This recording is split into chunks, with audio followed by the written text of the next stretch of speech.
22 de fevereiro de 2025. Neste sábado da sexta semana do tempo comum, a igreja celebra a festa da Cátedra de São Pedro Apóstolo. Em nome do Pai, do Filho e do Espírito Santo. Amém. Meus queridos filhos e filhas, muito bom dia, vos saúdo com a paz de Jesus. Que alegria nos encontrarmos nesta manhã desse sábado, começarmos o nosso fim de semana, dias de descanso, dias de convivência fraterno-familiar, começarmos ouvindo a palavra de Deus, invocando a bênção de Deus sobre nós. É uma alegria. Sejam todos bem acolhidos. Meus queridos, Cátedra de São Pedro Apóstolo.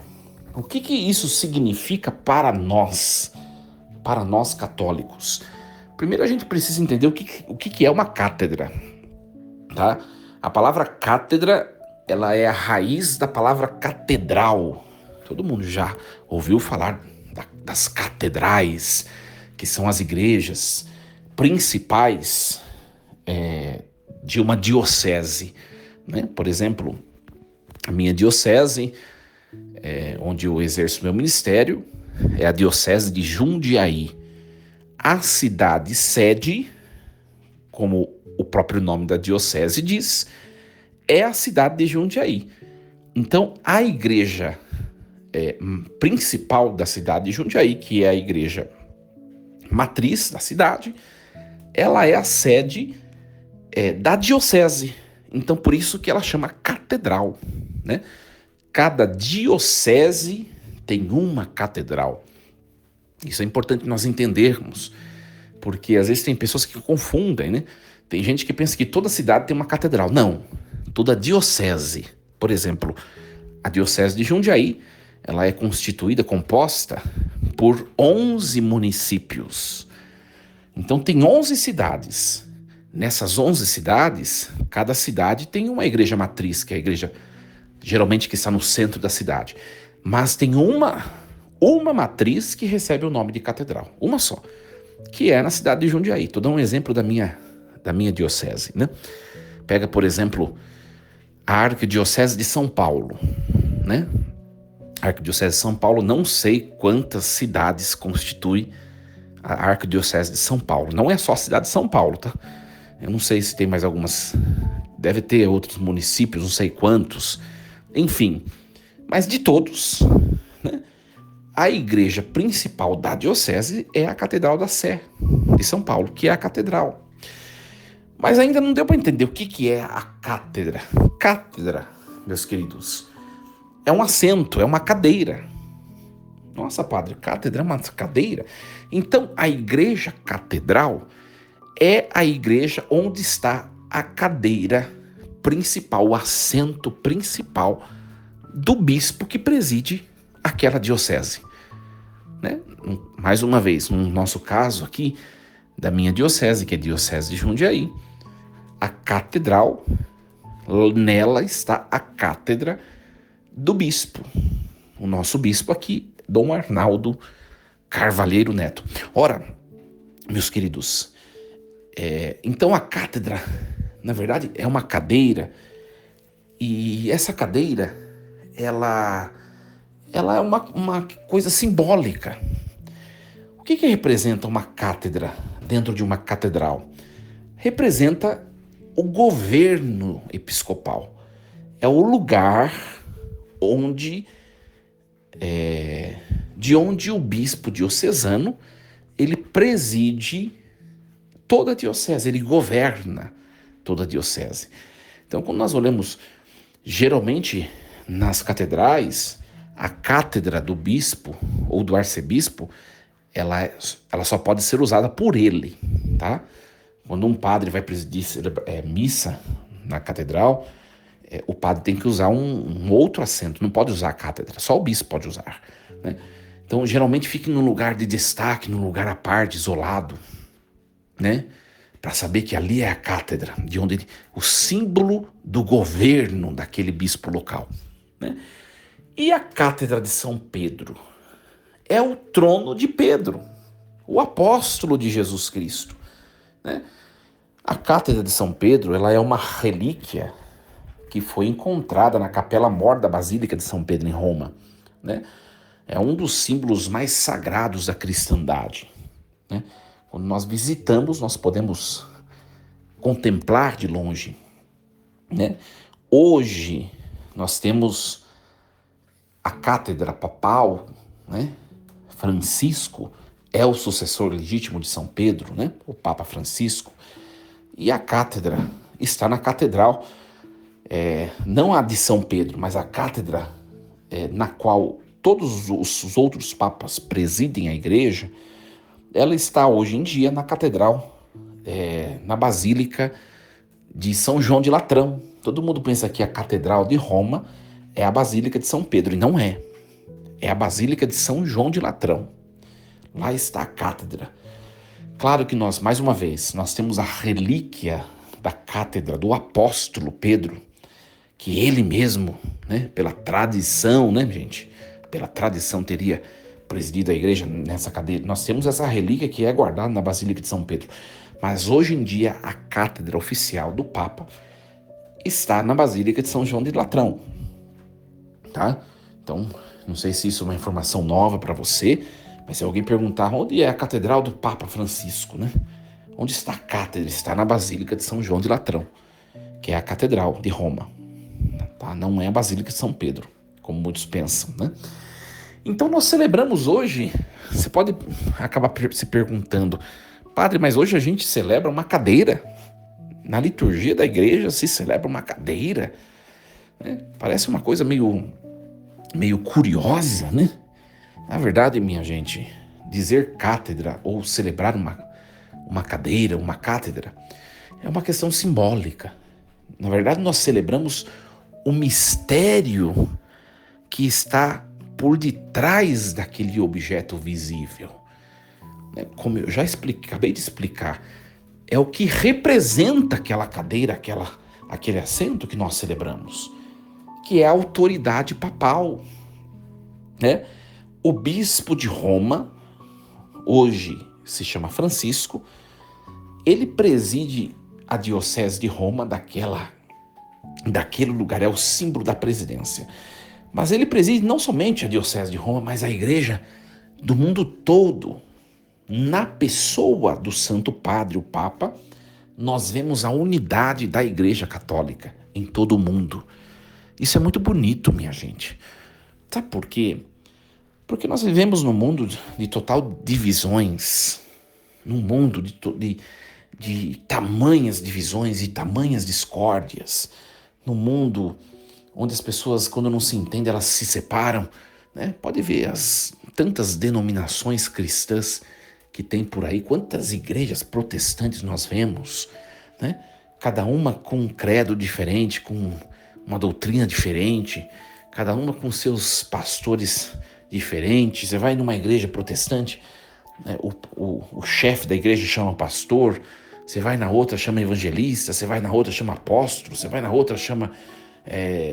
enfim, né? Cara, nós vemos tantas coisas, mas na nossa igreja, aí está a beleza de ser católico. O Papa, ele é o símbolo da unidade da igreja, né? Na pessoa do Papa, nós congregamos uma única fé, uma única doutrina em todo o mundo. A doutrina é a mesma, o rito, né?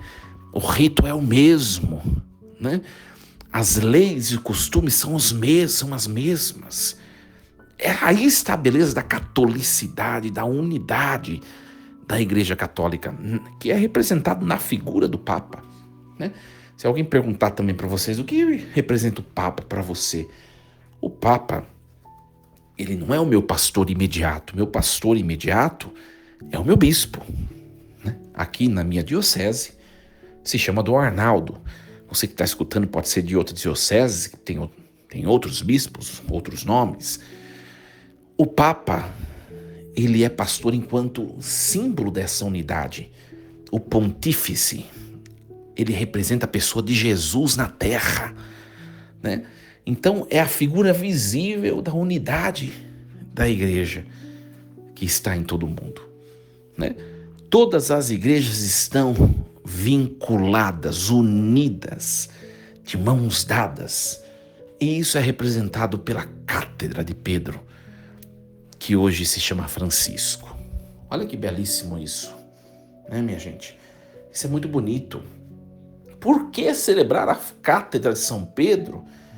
Para recordarmos a missão que Jesus confiou a Pedro, né? Jesus entregou a Pedro, deu a Pedro a autoridade de ser vigário dele na terra, né?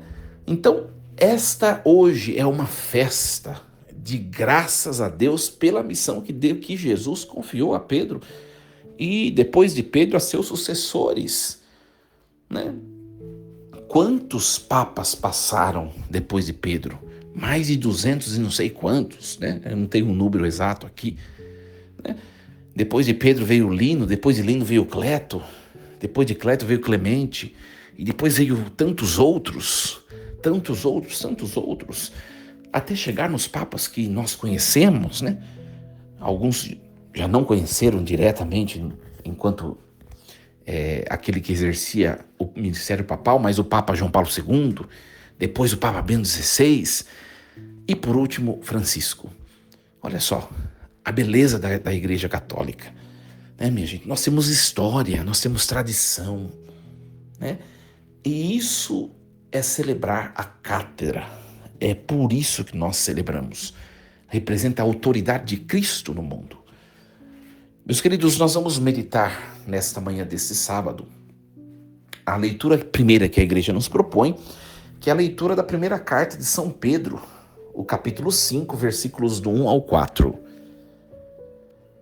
Caríssimos, exorto aos presbíteros que estão entre vós, eu, presbítero como eles, testemunha dos sofrimentos de Cristo e participante da glória que será revelada. Sede pastores do rebanho de Deus, confiado a vós, cuidai dele, não por coação, mas de coração generoso, não por torpe ganância, mas livremente, não como dominadores daqueles que vos foram confiados, mas antes como modelos do rebanho. Assim, quando aparecer o pastor supremo, recebereis a coroa permanente da glória. Palavra do Senhor. Graças a Deus. Que bonito texto, né? Primeira carta de São Pedro. Pedro exortando aos presbíteros, né? Que estão no meio do povo, presbíteros como eles. Olha só, né?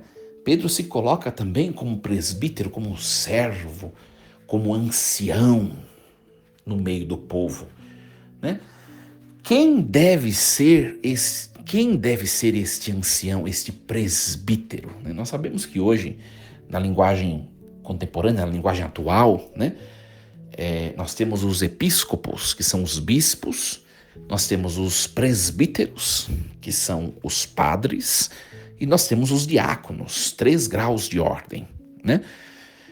Tanto bispos como presbíteros são sacerdotes, né? Diáconos não são sacerdotes, tá?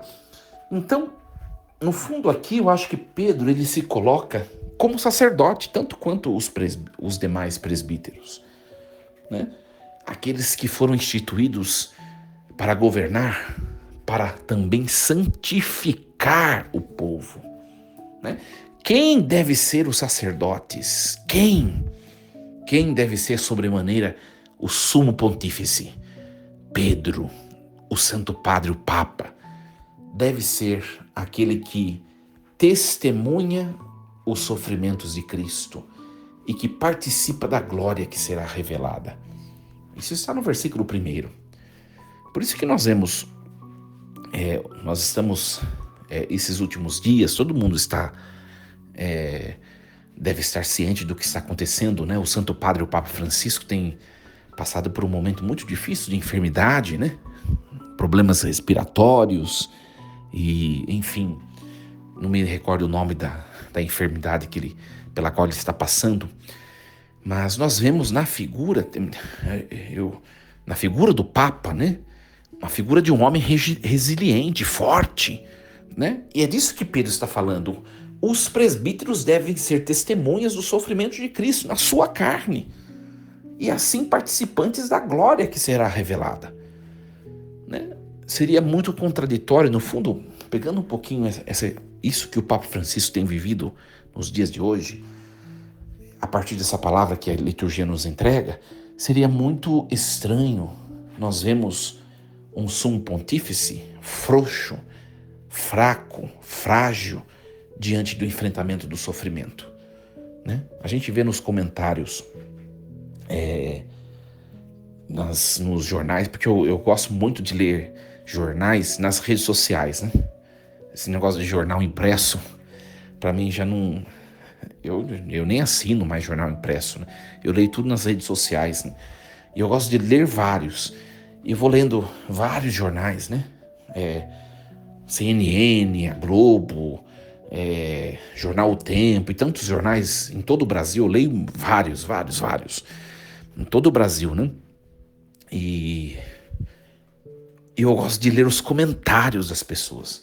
Aí a gente, quando noticiou que o Papa estava muito mal, né? Há uns dias atrás, eu fui ler os comentários, né? Muita gente escrevendo assim: por que ele não renuncia? O Bento XVI fez isso e não sei o quê. Ora, minha gente, essa palavra renúncia, na verdade é uma palavra até meio contraditória com a figura papal. Porque um verdadeiro servo de Deus, ele não renuncia à cruz. Ele abraça a cruz como um mestre. Então essa palavra nem isso é uma questão pessoal, tá, minha gente? Nem utilizaria essa palavra.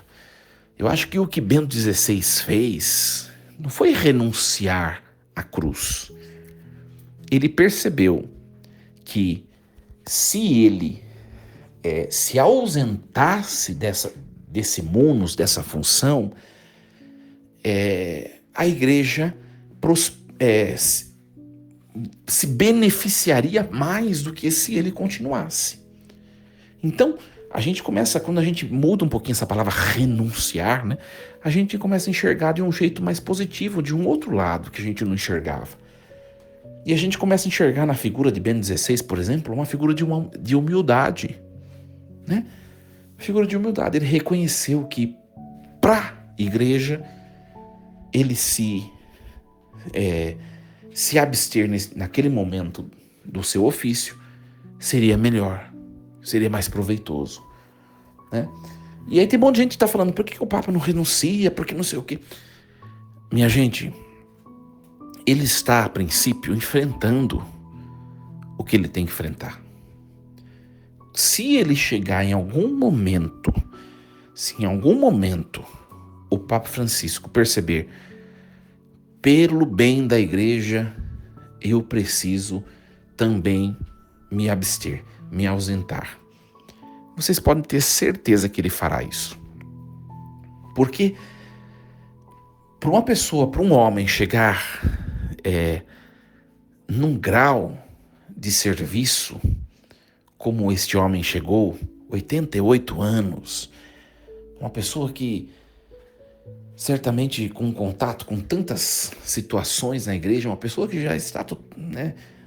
Por isso que a gente diz o Santo Padre, é um homem santo mesmo, sabe? Mas se ele perceber que pro bem da igreja ele precisa fazer isso, vocês não tenham dúvida que ele fará, com muita humildade. Se ele não fez ainda, é porque ele sabe que ele está tendo de enfrentar, exatamente como diz o texto de hoje. Ele precisa ser testemunho dos sofrimentos de Cristo na carne dele. Sabe? Como católicos, vou dizer uma coisa a vocês, né? Sobretudo nessas situações de enfermidade do Santo Padre.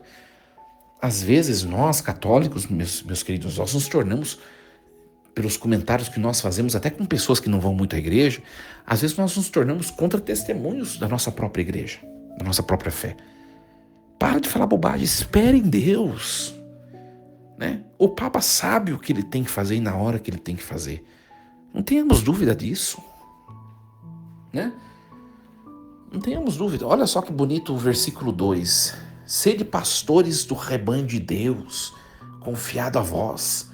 Cuidai dele não por coação, mas de coração generoso. Não por torpe ganância, mas livremente. Se o Papa Francisco chegar a um estado em que ele perceber que ele não está pastoreando, cuidando, né, do povo e da igreja como ele deve, você pode ter certeza que ele vai tomar a decisão de se afastar. Ele vai tomar a decisão. Então, cabe a nós, como católicos, rezar pelo Papa.